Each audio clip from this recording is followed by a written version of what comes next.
এই যে ছেলের জন্য গেঞ্জি নিলাম দুটো। কোনটা ভালো লাগছে? এই দুটোই নিলাম, ভালো লাগছে ছেলের জন্য। একটা ব্ল্যাক, একটা রেড। রেডটা এই ফটোতে কেমন লাগছে, কিন্তু ভালো। এটা ব্ল্যাক। হ্যাঁ, এটা ব্ল্যাক না, এটা হলুদ আছে, এটা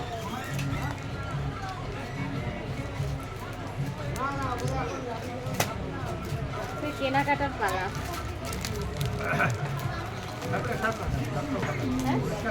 হ্যাঁ, সেটাই জন্য তো ব্ল্যাক আর রেড নিলাম ওর। তাহলে এই দুটো কত দেবো? দুশো দুশো নিন। ও আপনার ইয়ে আছে, অনলাইন আছে? অনলাইন আছে? ও তাহলে আমি এখন আমার তো ফোনপেই নিয়ে আসলাম। ও হ্যাঁ, তা তো আপনার তো আছে। এখন সব এখন পয়সা কি